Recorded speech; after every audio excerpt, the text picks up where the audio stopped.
Como eu falei a vocês, nós fizemos o Habeas Explica de hoje sobre a decisão do STJ relativa à partilha de bens e ao imóvel em comum do casal com o pagamento do aluguel ao ex-cônjuge. Então, o caso era de um casal que se divorciou, um dos cônjuges ficou ocupando o imóvel com a filha do casal, e aquele cônjuge que ficou em outro local, em outro imóvel,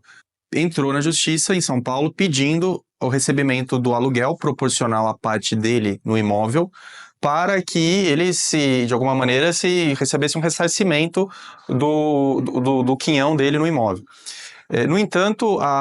o julgamento na primeira instância foi no sentido de que o imóvel ainda não estava partilhado e, portanto, ele não tinha direito a pedir esse aluguel. Em segunda instância, recorrendo da decisão,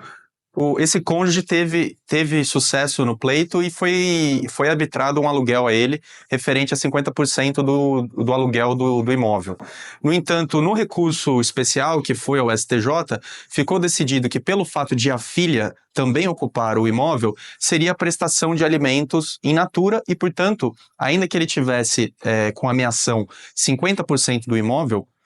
ele não teria direito a receber esse aluguel. E, portanto, aí agora eu faço uma migração aqui, vejam como é importante discutir regime de bens e mais, vejam como é importante ter uma estruturação do patrimônio pensando nos investimentos do casal e de cada cônjuge, porque possivelmente esse cônjuge que entrou na justiça para pedir o aluguel vislumbrava nesse imóvel uma fonte de investimento para ele, um recebimento de uma quantia, de um rendimento que poderia ajudá-lo com as suas despesas mensais. Então é muito importante, um negócio que eu sempre falo aqui para os nossos casais, nossos amigos que nos acompanham, é de que discutam antes da habilitação, antes da entrada no casamento, discutam sobre regime de bens. Hoje é muito comum casais que são empresários ou que são profissionais liberais, que têm suas atividades de maneira autônoma, que façam, além do pacto antinupcial, um inventário dos bens. Então, eles,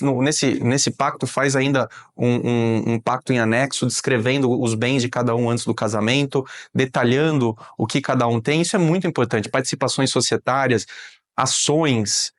aplicações em renda fixa, são discussões que são importantes antes do casamento e durante o casamento, porque se decidirem se casar na comunhão parcial de bens ou na comunhão universal, hoje raro acontecer, mas ainda acontece, é importante que o casal também discuta sobre os investimentos do casal, se vai ter aplicação em renda fixa, se tiver ações, como é que ficam os dividendos, porque os dividendos das ações, ainda que um dos cônjuges tenha uma ação, por exemplo, antes de se casar, se ele se casar na comunhão parcial de bens, todos os dividendos posteriores estão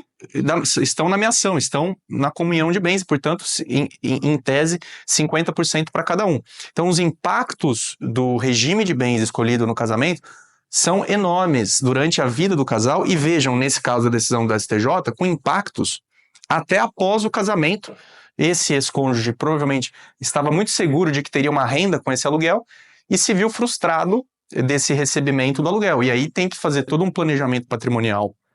para tentar contornar esse problema e verificar se vai fazer o quê? Uma aplicação em renda fixa, vai viver de dividendos, ele tem outras fontes de renda. Então são questões muito importantes e vejam a beleza da conexão entre a estruturação jurídica do regime de bens, planejamento patrimonial do casal e as escolhas dos bens e dos investimentos que são feitos ao longo do casamento e até antes do casamento, sabendo desses impactos que existem após a escolha do regime de bens. Então esse é o caso que nós abordamos hoje no Habeas Explica. Eu pedi para que nós fizéssemos um vídeo mais extenso aqui para o YouTube para detalhar esses desdobramentos. Se vocês tiverem alguma dúvida, alguma questão